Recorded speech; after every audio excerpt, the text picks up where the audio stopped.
በውድድር ዓመቱ መጨረሻ በጊዜያዊነት ሪያል ማድሪድን ይዞ የሚገኘው አልቫሮ አርቤሎዋ ቡድኑን እንደሚለቅ አሁን ላይ እየተረጋገጠ የመጣ ሲሆን እሱን በመተካት የአውሮፓ ሮያሎቹን በዋና አሰልጣኝነት የሚይዘው ሰው ማን ይሆናል የሚለው ጉዳይ ከወዲሁ ትኩረትን ስቧል። ከዚህ ቀደም ነጩን ቤት አሰልጥኖ ያለፈውና አሁን ላይ እትብቱ በተቀበረባት በሀገረ ፖርቱጋል ቡድኑ እንግዲህ በቤኔፊካ ቤት በአሰልጣኝነት ስራውን እየሰራ የሚገኘው ሆዜ ሞሪኖ ስሙ ከሪያል ማድሪድ ጋር መያያዝ ጀመረ ሰንበትበት ብሏል። ከዚህ ቀደም ማድሪድን በአሰልጣኝነት ይዞ ባደረጋቸው 178 ጨዋታዎች 128 ድሎችን አስመዝግቦ 28 ጊዜ አቻ የወጣውና 22 ሽንፈቶችን ያስተናገደው ጆዜ ዳግም ወደ ሪያል ማድሪድ መመለስ እንደሚፈልግ እነ ፍሎሬንቲኖ ፔሬዝ የሰሙ ሲሆን በመጪዎቹ ቀናቶች ውስጥ እሱን ጨምሮ ሌሎች ከያዟቸው አማራጮች ጋር ንግግሮችን ይከፍታሉ ተብሎ ይጠበቃል። ለተከታታይ 2 ዓመታት ዋንጫ የለመደው የሪያል ማድሪድ መደርደሪያ ጾሙን ለማደር የተቃረበ ሲሆን ለዚህም ደግሞ መፍትሄ ፔሬዝ ልምድ ያለውና መልበሻ ክፍሉን መቆጣጠር የሚችል በእድሜ ገፋ ያለ አሰልጣኝ እንጂ ወጣት አሰልጣኝ ወደ ቤርናቢው እንዲመጣ አይፈልጉም ሲል አንዳንድ የመረጃ ምንጮች ዘግበዋል። ፔሬዝ በእጩነት የያዟቸው እንደ የርገን ክሎፕ፣ ማውሪሲዮ ፖቼቲኖና ዲዲየር ዴሾ የሆኑ አሰልጣኞች እንደሆነ እየተነገረም ይገኛል። በመጪዎቹ ቀናቶች ወደ ድርድር ገብቶም እንግዲህ ፍሎሬንቲኖ ፔሬዝ እስከ ክረምቱ ድረስ አዲስ አሰልጣኝ ይዞ እንደሚመጣም ይጠበቃል። ፈረንሳዊው የሪያል ማድሪድ የፊት መስመር ተጫዋች ኬሊያን ኤምባፔ ጉዳት እንዳጋጠመው ተረጋግጧል።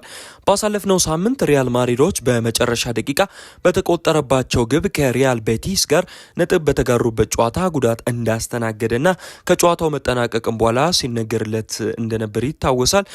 ኪሊያን በግራ እግሩ ላይ የጡንቻ ጉዳት እንደደረሰበት ሲነገር ሪያል ማድሪዶች በቀጣይ የካታላኑን ቡድን ኤስፓኞልን ከሚገጥሙበት ጨዋታ ውጪ መሆኑ ሲረጋገጥ ለተጠባቂው ኤል ክላሲኮ ጨዋታ የመድረስ እድል እንዳለው ቢሰማም ግን ውሳኔው በመጨረሻም የሚወሰነው በሪያል ማድሪድ የሜዲካል ቡድን እንደሆነ ተሰምቷል። በማድሪድ የሕክምና ቡድን ውስጥ በተፈጠረ ስህተት ያልተጎዳውን እግሩን ከሳምንታት እንግዲህ በፊት ጉዳት አጋጥሟል ተብሎ ሕክምና ሲደረግለት የሰነበተ ሲሆን ዘንድሮ ከሌላው ጊዜ በተለየ መልኩ በጉዳት ምክንያት በርካታ ጨዋታዎች እያለፉት ይገኛሉ። ነገር ግን በዘንድሮ የውድድር ዓመት እጅግ ጥሩ ብቃት በግሉ እያስመለከተ ነው። በአጠቃላይ 41 ጨዋታዎችን አድርጎ 41 ግቦችን አስቆጥሯል ማለት ነው። ኪሊያን ኤምባፔም እንግዲህ በ2026 አሁን ክረምት ላይ በሚደረገው የፊፋ ወርልድ ካፕ የዓለም ዋንጫ ውድድር ላይ እንደሚሳተፍ ይጠበቃል። በሚቀጥሉትም ጊዜያቶች ላይ ኪሊያን ኤምባፔ ወደ አቋሙ መጥቶ ሪያል ማድሪድን በመጨረሻ ሳምንታት ያገለግላል የሚሉም ተስፋዎች አሉ። ፖሊሻዊው የግብ አነፍናፊ ሮበርት ሌቫንዶቭስኪ በውድድር ዓመቱ መጨረሻ ከካታላኑ ቡድን ባርሴሎና ጋር እንደሚለያይ እውቁ ስፔናዊ ጋዜጠኛ ጊሊያን ባላጌ ተናግሯል።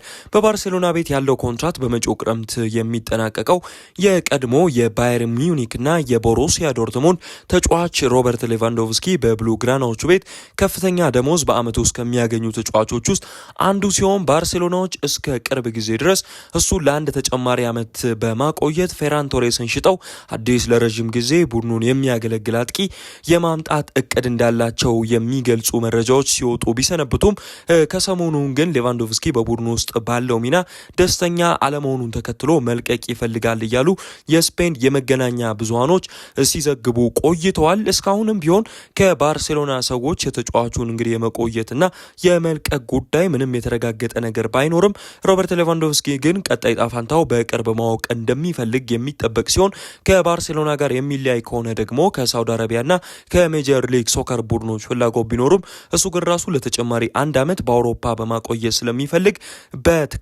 ከተለያዩ ቡድኖች የሚመጡ ጥያቄዎችንም የሚያጤን ይሆናል እየተባለ ይነገራል። እንደሚታወሰው ከቅርብ ጊዜ በፊት ዩቬንቱሶች ከሮበርት ሌቫንዶቭስኪ ላይ ፍላጎት እንዳላቸው መረጃዎች ሲወጡ እንደነበረም ይታወቃል።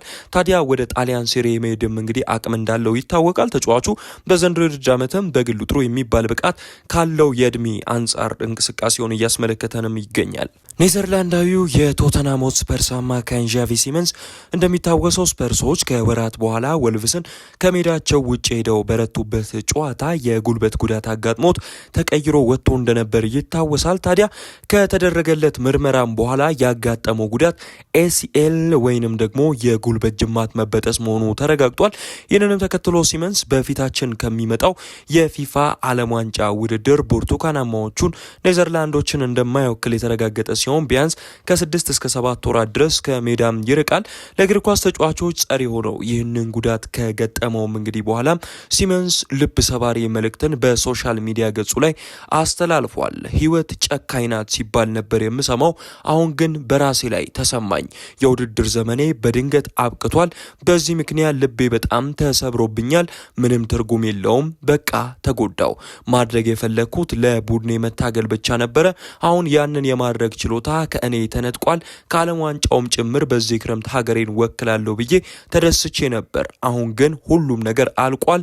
ከዚህ ነገር ለመረጋጋትና ሰላምን ለማግኘት ጊዜ ይወስዳል። ግን የምችለውን ምርጥ የቡድን ጓደኛ ሆኜ እቀጥላለሁኝ።